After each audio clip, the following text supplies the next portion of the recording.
You know, guys, there are few things in life that bring me as much joy as encountering someone who knows how to respond when I hit them with the words, "You remind me of the Babe." What babe? Babe with the power. What power? Power of voodoo. A few months ago, when I did a video on Alice in Wonderland, I mentioned my love for the 1986 cult classic Labyrinth, directed by beloved Muppets creator Jim Henson, that was quite the passion project for him, and material he held very close to heart, which is pretty obvious when you watch it. And as a result, he was devastated when it bombed at the box office, and it unfortunately didn't get re-evaluated as a cult classic until well after his passing, paralleling Walt Disney and his devastation at Alice in Wonderland being considered a failure. Some comments asked if I would do a video on Labyrinth, so why not, in the spirit of spooky season? Turn back, Sarah. Turn back before it's too late. I can't. Labyrinth is a fantasy coming-of-age story that focuses on Sarah, a teenage girl whose mother, according to the novelization, was an actress who ran away with her co-star, and if you look at her scrapbook here, this is meant to be the mother, and yes, indeed, the co-star is... well, novelization says that he's called Jeremy. Sarah is a lover of fairy tales and fantasy, with a special fondness for role-playing. Unfortunately, she gets no fondness from her father and his new wife, who treat her like a live-in childminder, and one night, after being taken advantage of one too many times, she makes a wish that the Goblin King would take her baby brother Toby away. And when that's exactly what happens, Sarah must travel through the titular labyrinth to reach the Goblin City and save Toby, all the while King Jareth tries to tempt or mess with her. So, Labyrinth is one of those movies where everyone has a different interpretation, a lot like Alice in Wonderland. And for nearly 40 years, people have been finding new allegories and metaphors hidden away in there. Some argue that it's not meant to be taken literally and is more symbolic of anything from growing up to bad relationships. And a special shout out to Rachel from Girl on Film's interpretation, which got me thinking about my own. And while I usually just gush about the filmmaking process and my emotional reaction to a well-made movie and how it succeeds on an artistic level, which I will do plenty of as well, I also just want to offer my interpretation or what I take from the story, which has taken me a long time to work out since I first saw this one when I was 9 during the Christmas holidays. Okay, first off, stories where the characters enter a fantasy world or hallucinate one as a way to solve an ongoing problem in real life are totally my jam. I already talked about Alice in Wonderland. I consider The Wizard of Oz one of the greatest films ever made, and my favourite film of all time is actually Sucker Punch, and all of these are retellings or variations of fairy tales, which, I don't know if you guys have noticed, I also kinda have a thing for. And what's interesting to me is that, leaving Disney aside for a moment, Labyrinth is one of the few truly modern fairy tale stories we have. As in, it's not an adaptation or a retelling of a pre-existing one, but a truly original and very personal story. I don't know about you guys, but when I think the term modern fairy tale, it conjures up thoughts of stuff like Made in Manhattan or The Princess Diaries, where it's usually an escapist Cinderella retelling, or maybe a rom-com with a slight Beauty and the Beast vibe, and it often seems to be used in relation to movies with a light-hearted tone intended to be cozy escapism. But let's remind ourselves what fairy tales originated as. Have you ever read these things? Not the wimpy versions, the original ones. By the time the Brothers Grimm started collecting all these folk stories and publishing them for wide release, there was no real definitive version of many of the famous ones, and even now there are two differing ones for Cinderella. One where it's a ball for 3 days, the dress and shoes come from wishing at the grave of her mother, and the stepsisters do a little slicing and dicing to fit into the slipper. And then the other one with a fairy godmother, pumpkin turned into a carriage, and glass slippers. And the Brothers Grimm decided that many of the stories they'd collected were too gruesome for the latest generation of children. Like in the original Snow White, the evil queen was her biological mother, and the princess was only 7. Or in Red Riding Hood, there was no woodcutter to swoop in and save the day, and Granny really does get eaten, and so does Red depending on which version you were hearing. Fairy tales, as I said before, had two functions. The first to inspire goodness and hope in the people that heard them, such as in Rapunzel, where the prince still searches the world for her while blind, even when she's considered a fallen woman. And the second to warn children about the dangers of the world and convey moral lessons. Like, Goldilocks and the Three Bears in its first published form was about a mean old woman who broke into the bear's house after annoyance at not being invited, and she meets her end by falling out the window. And as the world changes and society moves on, the fairy tales have been retold to adjust their meaning and message to the current audience, and by the mid-80s, the film industry had created a new type of modern fairy tale. The slasher movies that were popularised by Halloween in 1978 usually followed a morality play. The characters transgress, like Annie shirking her babysitting responsibilities to spend the night with her brother instead, and the killer punishes them. The sole survivor, best known as the final girl, is typically the most morally pure, and that's why she's able to outwit the killer. And so, by the mid-80s, with fantasy films having an underground popularity, Labyrinth offers us a hybrid between the cautionary tale there to warn children about the dangers of the world, and the story of hope there to give inspiration to people going through difficult times. And Sarah is kind of a perfect merger of those two types of fairy tale protagonists. She is both the flawed character who transgresses and has to deal with the consequences, as well as the victim of circumstance who powers through and finds her own happy ending. The latter is important, because one thing that drives a lot of fairy tales is repeated frequently throughout the film. It's not fair! It's not fair! It's not fair! Fairy tales need to have a sense of unfairness to really work. Like, it isn't fair that Cinderella is a slave to her own stepfamily. It isn't fair that Cap of Rushes is disowned by her father when he misinterprets the answer to her question, and it definitely isn't fair that the boy in the juniper tree gets his head chopped off by a jealous stepmother who then tricks her own daughter into thinking she killed him, and then the father into eating a soup made of his remains. Yeah.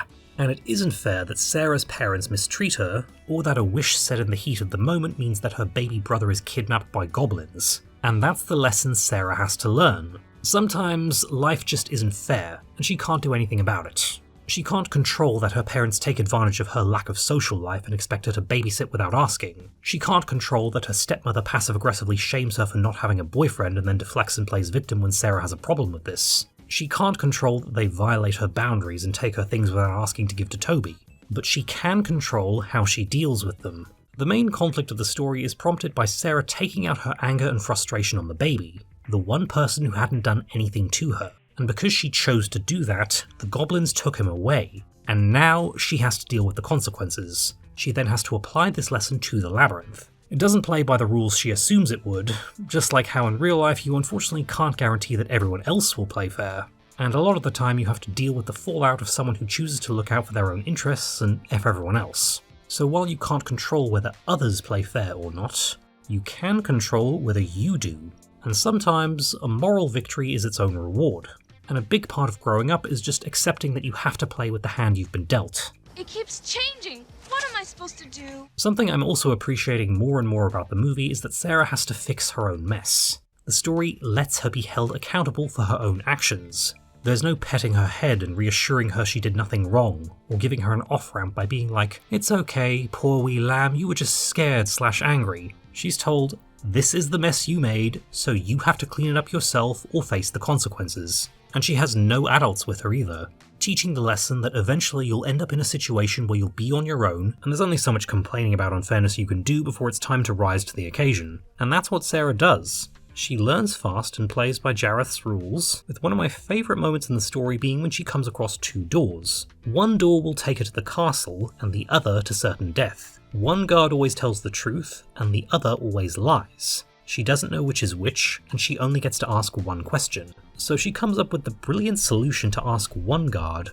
Would he tell me that this door leads to the castle? knowing that if the guard she asks says yes and he's the liar, then the other guard would tell her no, so it has to be this door. And on the flip side, if the guard she's asking is the truthful one, then if the other one would say yes, then he would be lying, and therefore that is the wrong door. Some people will ask, why doesn't she do X, trying to be smart, missing the point that Sarah figures out the perfect solution. Use her one question to get a foolproof answer telling her which door to pick. The reason she falls through the hole into the oubliette isn't because she picked the wrong door, but because she bragged that the labyrinth was a piece of cake. And whenever she says that, Jareth messes with her as punishment. So the labyrinth's a piece of cake, is it? Well, let's see how you deal with this little slice. Again, showing that not everyone will play fair, and you just have to roll with it and readjust. Another neat detail is the helping hand sequence. Which way? Up or down? You're never told whether Sarah makes the right choice or not, though considering the happy ending you can assume yes, but the whole vibe is sometimes you have to make a choice, and again, roll with it, and you'll never know how it would have gone if you'd picked the other one. Was that wrong? Too late now. A lot of fairy tales do have the protagonists winning by using their wits and outsmarting their enemies, like one version of Red Riding Hood where she tricks the wolf into letting her answer a call of nature, and strangles him with the string he ties around her to keep her from running away. The other running theme in the movie is the importance of not taking things for granted, which is true for many fairy tales, since Beauty and the Beast was a big parable on not judging people by appearances. This ranges from the small things like Sarah assuming the beautiful fairies are sweet creatures who grant wishes when they're actually biting pests, and in turn having sympathy for the monster, who, to be fair, is very cute, but the metaphor still stands. Then there's the bigger deals, like her assuming she can play by her own rules and getting a rude awakening. Look, we've all gone through that adolescent phase where we think we're special and the rules don't apply to us, but we have to learn that there are no shortcuts. But that also doesn't mean never questioning anything either. Once Sarah opens herself up to the labyrinth's unpredictability, how about her figuring out that you can cross the bridge to get out of the bog not by brute force and overpowering the guard, but by listening to what he has to say and then asking politely, which is also neat foreshadowing for the climax, where the villain won't be defeated in a fight. And of course, the important thing here is the internal journey, not the external one. So if she'd gone left at this point and gotten to the castle, she might not have had enough character development to properly defeat Jareth. And yep, I will play the autism card again and state that the sensation of being in a world where the rules aren't what you think they are and you have to frequently adapt and adjust yourself to it with zero accommodation or sympathy, relatable with a capital R. Another big thing that sticks out to me is the importance of empathy and compassion, which is at the heart of all my favourite fairy tales. You don't understand it. I've tried to be kind to you. You kind to me? Sarah begins the story taking out her anger on Toby, which puts him in danger, and Sarah realises her mistake and does everything she can to get him back. And it's obviously not motivated by fear of getting in trouble or retribution from her parents, but because Toby is her brother and she doesn't want anything bad to happen to him. Forget about the baby. I can't. Along the way, she meets a creature with a similar "F you got mine" attitude that she had to begin with, and it's her compassion for Hoggle that compels him to stop working with Jareth and help Sarah, not out of personal gain, but simply because it's the right thing to do. And in Ludo, Sarah sees herself as well, someone tormented and treated like a pest for being a little different. And she helps him, happily making him her friend and seeing the worth in him that everyone else doesn't. And the final confrontation with Jareth is a deadly choice. She can live out her fantasies in this world with him, where she would be treated like a queen, but the unspoken implication is that Toby would remain here forever and likely become a goblin, all as a result of her actions. So Sarah rejects this offer, in essence winning in the only way you can with toxic people. She again can't control the way her parents treat her, or the external things that happen, but she can control the way she deals with them, and she has opted not to continue the cycle of her parents mistreating her and then her mistreating Toby because it was done to her. And that is how you defeat a toxic person, with those 7 magic words. You have no power over me. We'd all love to defeat the people who mistreat us in a typical way and feel like a hero, but there's only one real way to do it. By not letting them turn you into someone just as bad as them. Easier said than done, but hey, Sarah can look out for her brother and show him the compassion her parents don't seem to be showing to her. Best illustrated by the scene back in the house, where she picks up the teddy bear that one of her parents had taken to give to Toby without asking, and she chooses to give him the bear herself. As if to say, I hope he'll make you as happy as he made me. And the movie had built this earlier, with Sarah giving Hoggle some of her jewellery if he would help her, and then again when she gives this guy her ring, creating another running theme of choosing people over material things. And Sarah came to that realisation in the scene with the junk lady. It's all junk. She finds herself in a replica of her own room with all her toys and pretty much everything she likes about home, with no parents on her case and no responsibility to look after the baby. And the junk lady surrounds her with more toys and more material things. Sarah then realises how meaningless they are, and that it wasn't the things themselves that had value, but rather how they made her feel. And if Sarah is anything like me, then these items were sort of substitutes that she took comfort in because she had no friends, and there seemed to be no other way out of this metaphorical prison. But now she has friends, and a greater purpose, that being to rescue Toby and bring him home. And this reminds me of a quote from the best Little Women adaptation. Yes, her blessings became a burden because she couldn't share them. So I accept the headcanon that if Sarah hadn't rejected this, then she would have become a junk lady too, and possibly the junk lady was a warning on what can happen when we get so obsessed with material things that we forget to actually live. And that also helps make this a more palatable coming-of-age story than a lot of others. I can't think of any better examples at the moment, and we're not supposed to side with Nina in Black Swan, but see the scene where her rebelling against her mother's control involves throwing out her stuffed animals to show she's not a child anymore. So many coming-of-age narratives involve throwing away the things you loved as a child and stop being this so you can start being that, and now you're a grown-up. Here, however, although Sarah lets Toby play with her teddy bear, she doesn't give up her toys and her love of fantasy. If you're wondering about the music box, the novelization explains it was a gift from Jeremy, the actor her mother ran off with. So you see Sarah putting that away and taking down the photo of him and her mother as a way of trying to move on and letting go of things that no longer serve her. And the movie doesn't say that being an adult is acting one way and a child the other, because my interpretation of the famous ball scene is this. Sarah eats a peach that Jareth made Hoggle give her, presumably as a nod to the poisoned apple from Snow White, and she's transported to a surreal dream world taking the form of a ball where everyone's drinking and dancing, and Sarah seems to feel out of place. It reminds me a lot of how, at least over here anyway, a lot of people between the ages of, I want to say, 18 and 23 go, well, I'm an adult now, so I need to act like one, but they lack the true maturity and wisdom to actually be one, because the brain doesn't start to reach full maturity until 25. And so their interpretation of adulthood is often one big performance of acting like you know it all, and you have it all together, where a truly mature adult accepts that they don't know everything. And Sarah being brought into this adult world and being uncomfortable reminds me so much of the times where I tried to do the same by going to all these parties, nightclubs and drinking sessions that I hated because it was what I was supposed to do. And I already felt too old for that nonsense at the age of 19. And I had to accept that being the only sober one in a crowd full of drunk people is like not getting a joke that everyone else is laughing at, and that if you don't like doing that sort of thing, then your market value goes right down in terms of friends not wanting to spend time with you, and that's fine. They have their thing and you have yours. So there's something very powerful in Sarah rejecting this and deciding she doesn't want to be brought into this eerie adult world. And she demonstrates true maturity by not ignoring her responsibilities for the sake of escapism, since she GTFOs when she realizes time is running out. So Sarah serves as a demonstration that you don't have to give up X by the time you're whatever age. As I've seen said elsewhere, growing up doesn't mean rejecting everything you loved as a child because you were a child when you came to love it. Growing up means learning to love those things as an adult. C.S. Lewis felt the same way, as what he was getting at with Susan Pevensey in The Last Battle was that she was so concerned with pantomiming what she believed was adulthood that she lost sight of who she was. So she failed completely at being a true adult. And so the sweetest moment of Labyrinth is Sarah remembering that her friends, be they imaginary or not, told her that they would always be there if she ever needed them, and she says she does need them, and they're happy to bring her joy. And there's no better person to deliver that message than a man whose whole career was devoted to putting on puppet shows to entertain millions.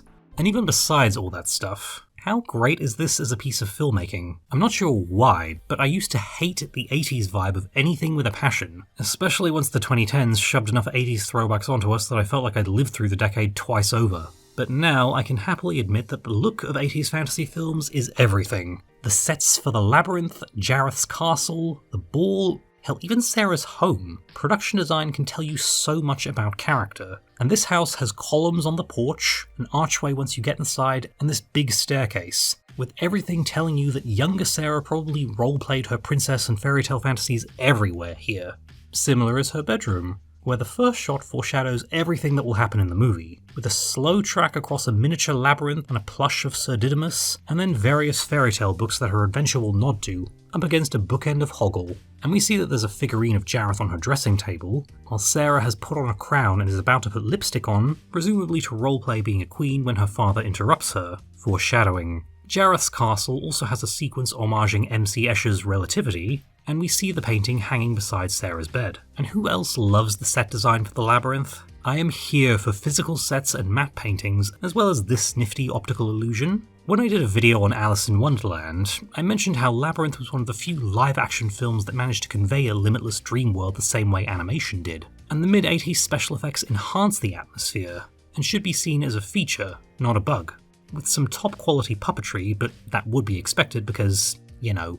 Fantastic costume design as well. Obviously the ball is a treat to watch, and there are plenty of shots that seem designed to show off the wardrobe department's hard work. But even Sarah's regular clothes are so well chosen and tell us so much about her character, with the long sleeves and the shade of white at once making her look contemporary and not too out of place when she's in the Labyrinth. Jareth's costumes? Well, I regularly have to remind myself that David Bowie didn't just happen to look that way in everyday life. With regards to a certain package, sorry, I'm a guy. I legit didn't notice until Lindsay Ellis did a video making fun of it in her days as the nostalgia chick. And speaking of David Bowie's performance... Nothing, tra-la-la. How fantastic is he as Jareth? Talk about commitment. He makes you believe that this Goblin King with the over-the-top hairstyles and circulation-defying leggings is a real living entity, and he just is that character. And while there would be nothing wrong with camping it up or going over the top, he is so all in, to the degree that when he's performing the scene of Jareth begging Sarah to stay in the labyrinth, he's treating the material as seriously as if it's the balcony scene from Romeo and Juliet. And I mean that as a compliment. Just fear me, love me, do as I say, and I will be your slave. He becomes this character, and every fantastical or otherworldly thing he says and does feels all the more real because of it. His musical contributions are also top drawer, because what else would you expect from David Bowie doing songs for a surreal musical fantasy? I also don't think I need to elaborate on which one of them is my favourite. Jennifer Connelly. Well, my favourite of her roles will always be Dark City, where it's her turn to be the singer, and you hear her real voice in the director's cut, aka the only true version. Bend with me, sway with thee. A lot of people love pulling clips from this movie out of context to make fun of, but put this delivery in context. Goblin King, wherever you may be. Sarah is telling Toby a story. She's going over the top because she's adding effect for the sake of the baby. This loud delivery is part of the performance in-universe. The first scene literally shows how she's a performer at heart who loves role-playing. And like this line as well. I don't believe it, it's 7 o'clock. It's part of a voice she's putting on when speaking to her dog. And the angry scenes? I can't do anything right, can I? Well, have people never heard a teenager when they're throwing a tantrum? Sarah is meant to be a slightly dramatic girl, and the novelization confirms that her mother was an actress too, so her being over the top is the intent. And you see the clear divide when she goes to the labyrinth and starts being serious. Don't you understand that I can't? I'm not saying that Jennifer's performance here is easy foreshadowing for her winning an Oscar nearly 20 years later, but she's fine. Like David Bowie, she takes everything very seriously, and she has the harder job, since she's interacting with puppets for most of her screen time, and she has to make us believe that Sarah is speaking to real creatures and help immerse us in the world, which she does. I know you came back to help me, and I know that you're my friend. She may be embarrassed by her own performance, but I personally wouldn't have anyone else as Sarah. And as for the puppetry, well, done by Jim Henson's crew, did you expect anything less than stellar? I swear, after having to suffer through needless CGI like these Uncanny Valley dwarves, this cat, and these cats in every way, the production values and practical effects of Labyrinth are holding up even better, and they'll continue to do so in 10 years when the films with all the lifeless CGI have aged even worse than they have already. Should you need us? Yes. Should you need us? I'll call. Jim Henson passed away only 4 years after Labyrinth was released, or more importantly, was deemed a commercial failure. His son Brian Henson recalls him being devastated, to the point that he actually planned out part of his funeral wishes, even though he was only 50. But even as early as 1992, David Bowie spoke about how every year children would approach him and announce how much they loved the film, and by the 10th anniversary in 1997, it became an annual tradition to hold a masquerade ball in California where you go in costumes inspired by the film. And even though I both hate large public events and formal wear, would totally love to go if I ever got the chance. Naturally, Hollywood was gonna Hollywood, and we nearly got a reboot in the 2010s during that suffocating boom of 80s nostalgia, but it seems David Bowie's passing put an end to it. We did get a manga continuation called Return to Labyrinth following a teenage Toby that I have not read, but it's on my Christmas list, and I will probably also get to the Coronation prequel focusing on how Jareth became the Goblin King. And if there's any point to be found in listing all these spin-offs to a film that was written off as a failure and disappointment upon release, it's that my buddy the Wicked Merman and the wife, TM, saw it for the first time recently, and remarked that a lot of Disney's current output could learn from it. And it's making me realise that these sorts of films were not necessarily made to be billion-dollar, four-quadrant hits that hit off whatever was in with the demographics back then. They were made to be the sort of films that would travel well. I mean, even though the 80s are bleeding out of the screen, I had no problem relating to it as a kid in the 2000s when I first watched, and its power is in being both timeless and of the moment. Which, yeah, sounds like the biggest oxymoron, but if I have to bring up the Snow White remake, it sure is of the moment, and that is like holding up a big, ugly mirror to the world. And while you can't count chickens before they hatch, I don't think this is going to be re-evaluated as a timeless classic that the rest of us just didn't get. But yeah, I'm an even bigger Labyrinth fan now than I was when I first watched, and I'm appreciating more and more the kinds of films that grow with you, And thankfully, Jim Henson was made aware right before his death that both Labyrinth and his other famous failure, The Dark Crystal, were beginning to catch on. So that for absolute sure is a positive note to end things on. But that's not the complete end, because I'm forever being reminded of how much better I need to get at self-promotion, and right here we have my own fairy tale book, Joanna and the 12 Crowns, which is a retelling of the 12 dancing princesses that probably owes 1 or 2 deaths to Labyrinth, what with the big climactic showdown happening at a masquerade ball. Your boy also just finished the first draft of the sequel too, so eyes to the description where you can find all the necessary, and until next time, you all remind me of the babe.